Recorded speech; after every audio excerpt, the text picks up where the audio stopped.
নমস্কার, আমার নতুন একটি ভিডিওতে সবাইকে অনেক স্বাগত। আজ সোমবার একটু সকাল সকাল রান্নাটা বসিয়েছি, করবো একটু কচু আলুর তরকারি চিংড়ি মাছ দিয়ে। এদিকে সবজি বার করতে গিয়ে দেখি দুধটার আজই শেষ দিন, তো ভাবলাম ওটাকে কাটিয়ে একটু ছানা বানিয়ে রাখি, বিকালের দিক করে একটু না হয় মিষ্টি বানিয়ে নেব। তো রান্নাটা করতে করতে আমার এক বান্ধবীর বহুদিন আগের করা একটা প্রশ্নের উত্তর আজকে ভাবছি দিয়ে দেবো।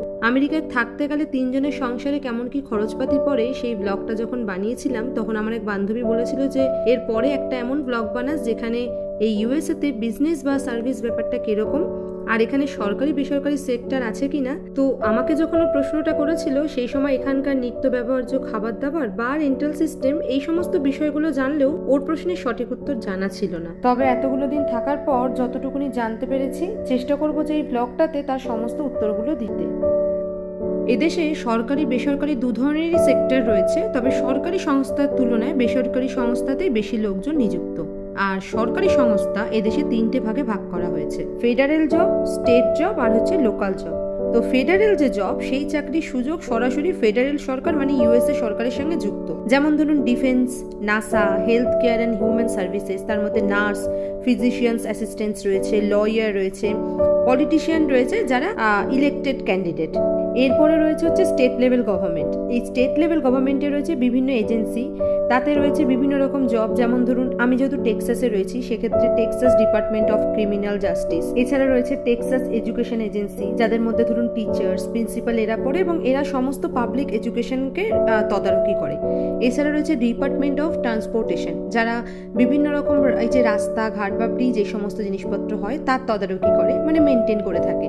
এছাড়া রয়েছে লোকাল গভর্নমেন্ট, যেটা গভর্নমেন্ট জবের মধ্যে নিচে, এবং এইটা হচ্ছে স্থানীয় সরকার, মানে এই কাজগুলো মূলত শহর, জেলা এবং পৌরসভার মধ্যে অবস্থিত। আর এই কাজগুলোর মধ্যে রয়েছে যেমন ধরুন দমকল বাহিনী, পুলিশ অফিসার, বিভিন্ন রকম সমাজ সেবার যে সহকারী, এলিমেন্টারি স্কুলের টিচার এরা। তবে আরও একটা বিষয়, এই যে লোকাল গভর্নমেন্টের মধ্যে যে সমস্ত লোকজনরা কাজ করে থাকে মানে জব করে, তাদের ক্ষেত্রে কিন্তু সরকার দ্বারা মাইনে পেলেও সেটা স্টেট ট্যাক্সের উপর নির্ভর করে।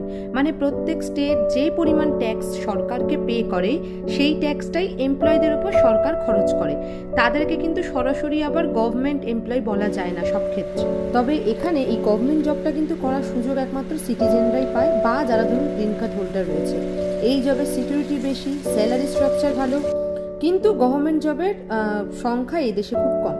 ইউএসএতে জব বলতে মোস্টলি প্রাইভেট জব, আর গভর্নমেন্ট জবের অপশন খুব কম, কারণ এখানকার গভর্নমেন্ট মোস্ট অফ যে জব সেক্টরগুলো রয়েছে, ধরুন হেলথ কেয়ার বা আইটি, ট্রান্সপোর্ট, এডুকেশন, সবই কর্পোরেট সংস্থাকে আউটসোর্স করা, এবং এই সমস্ত কর্পোরেট কোম্পানির ওপর সরকারের বিভিন্ন রকম আইন কানুন প্রয়োগ করে এমপ্লয়ীদের মিনিমাম স্যালারি বা জব অপরচুনিটিগুলোকে বহাল রাখে।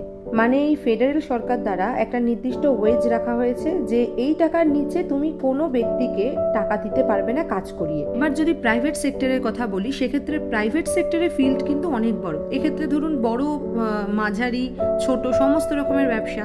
যেমন এখানে বিভিন্ন রকম ইন্ডিয়ান মার্কেট রয়েছে, বাংলাদেশি মার্কেট রয়েছে, এইগুলো এক ধরনের ব্যবসা, এবং এই সমস্ত ব্যবসাগুলোকে ঠিকঠাক মতন চালনা করার জন্য তারা সরকারকে পর্যাপ্ত পরিমাণে ট্যাক্স দেয়, কিন্তু এগুলো সবই প্রাইভেটের মধ্যে নিযুক্ত।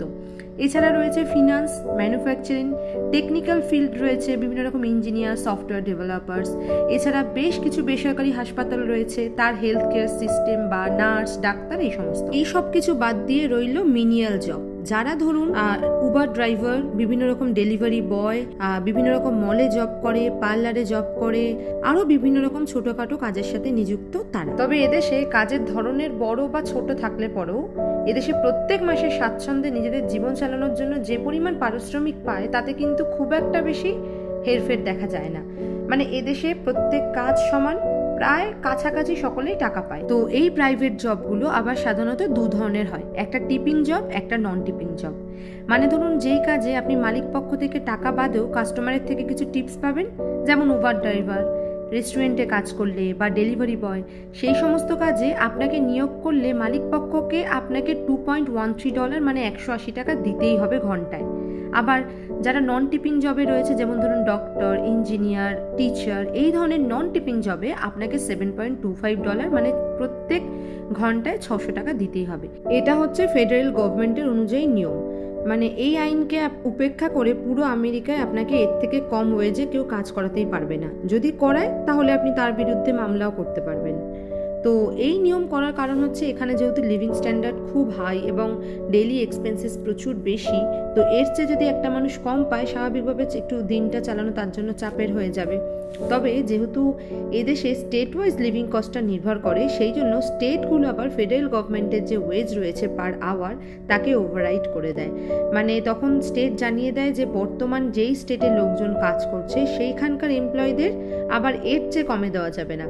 যেমন ধরুন টেক্সাসে এখনও 2009 সাল থেকে একই রকমের ফেডারেল গভর্নমেন্টের যা ওয়েজ তাই রয়ে গেছে, কিন্তু এত অল্প পরিমাণে তো চলবে না, তাই প্রত্যেক কোম্পানি নিজেদের মতন করে টাকা বাড়িয়ে দিয়েছে।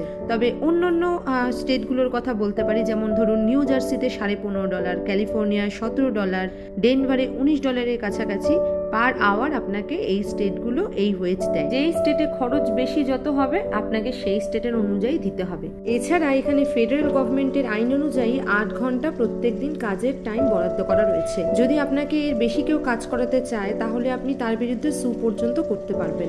আপনি যদি ওভার টাইম করেন সেটা আলাদা ব্যাপার, কিন্তু আপনাকে কেউ জোর করে করাতে পারবে না। এছাড়া যারা বিভিন্ন ভিসায় আসে, যেরকম আমরা এসেছি H1B ভিসায়, এছাড়া L1 ভিসা রয়েছে, এই যারা বিভিন্ন রকম ভিসাতে এখানে আসে কাজের প্রসঙ্গে, এই একই প্রজেক্টে কাজের জন্য বিভিন্ন ভিসায় আসা লোকজন প্রতি ঘন্টায় যা পায় তার থেকে কিন্তু আবার এদেশের বাসিন্দারা বেশি পেয়ে থাকে সেম প্রজেক্টে কাজ করার জন্য। কিন্তু আমাদের দেশে স্বাভাবিকভাবে একজন এমপ্লয়ি বা ম্যানেজারের যতটা আয়ের ডিফারেন্স থাকে এদেশে আবার ততটা থাকে না। আবার ধরুন ভিসায় আসা লোকজন বিভিন্ন রকম ট্যাক্স দেওয়ার কারণে ইনহ্যান্ড স্যালারিও সামান্য কম পায় একজন স্থায়ী বাসিন্দাদের থেকে। মানে এদেশে থাকা সিটিজেনদের ট্যাক্স সাধারণত ভিসায় বসবাসকারী ব্যক্তিদের থেকে কম হয়।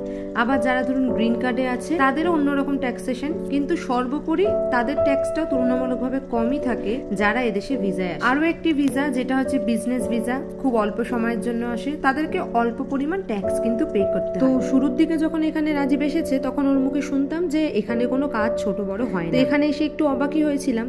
ধরুন একজন পিৎজা ডেলিভারি বয় যিনি প্রত্যেকদিন কাজের বিনিময়ে প্রতি ঘন্টায় $11 থেকে $18 মতন পায়, তো সব মিলিয়ে 800 থেকে 1200 টাকা মতন হয়েই যায়। তো সেদিক থেকে তার মাসিক আয় প্রায় 3 থেকে 3.5 লাখ টাকা হয়ে যায়। আবার একজন ব্যক্তি যিনি পার্লারে জব করে তাকেও প্রায় প্রতি ঘন্টায় $12 থেকে $23 মতন দিতে হয়, তো সেদিক থেকেও তার মাসে প্রায় 3 থেকে 3.5 লাখ টাকা হয়ে দাঁড়ায়। আবার ধরুন স্কুলের শিক্ষিকা, যেরকম একজন এলিমেন্টারি স্কুলের শিক্ষিকা, সেও ধরুন 3.5 থেকে 4.5 লাখ টাকা পায়। এলিমেন্টারি হচ্ছে প্রাইমারি। এবার যারা একটু বড় স্কুলের টিচার তারা একটু বেশি পায়, প্রিন্সিপাল লেভেলে গেলে তারা আরো বেশি পায়।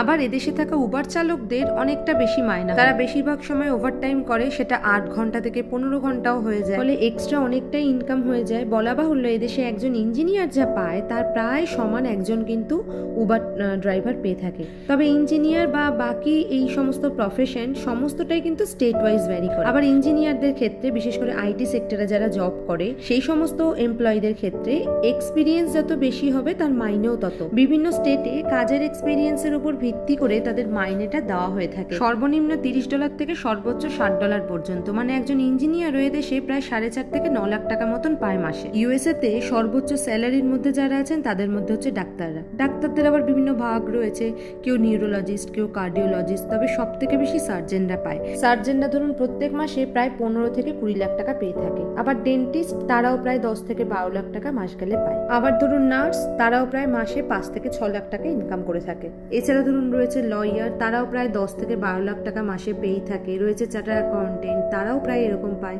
এছাড়া রয়েছে সায়েন্টিস্ট, রয়েছে পাইলট, তারাও প্রায় সময় ও অভিজ্ঞতার ভিত্তিতে মাসে 10 থেকে 12 লাখ টাকা পায়।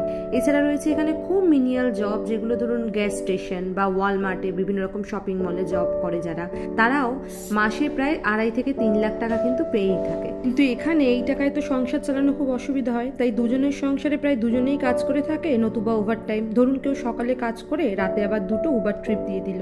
এগুলো সবই অ্যাপ্রক্সিমেট বলা হলো, তবে দীর্ঘ সময় অতিবাহিত হওয়া বা তার অভিজ্ঞতা বাড়ার সাথে সাথে এই মায়নাগুলি আস্তে আস্তে আবার বেড়ে যেতে থাকে, যেটা সব জায়গাতেই হয়ে থাকে। আমাদের দেশেও এরকম, যত অভিজ্ঞতা বাড়বে, যত কাজের দক্ষতা বাড়বে, তত আপনার আস্তে আস্তে মায়নাগুলোও বাড়বে। তবে যার যত মায়না তাকে তত বেশি ট্যাক্স দিতে হবে, এটা তো আমাদের দেশেও আছে। তো এখানে ট্যাক্সের পরিমাণটা তুলনামূলকভাবে অনেকটা। তবে বেশ কিছু প্রফেশন বাদ দিয়ে খুব বেশি এখানে আয়ের তফাৎ যেহেতু থাকে না, তাই মোটামুটি সব লোকই স্বাচ্ছন্দ্যেই জীবন কাটায়। এদিকে রান্না শেষে আমাদের মামের স্নানও হয়ে গেছে। আমাদের এই ঘরের লাগেও একটা বড় গাছ আছে, গাছে অনেক কটা কাঠবিড়ালি থাকে। থিয়া প্রত্যেকদিন একটু করে খাবার দিতে আসে।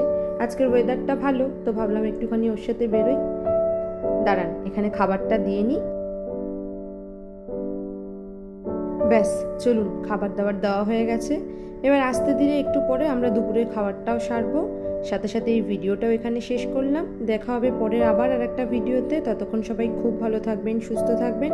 আর ভিডিওটা কেমন লাগলো অবশ্যই জানাবেন। আর যদি অন্য কোনো প্রশ্ন থাকে তাহলে আমাকে অবশ্যই একটা কমেন্ট করবেন, আমি চেষ্টা করব সবটা উত্তর দেওয়ার। টাটা।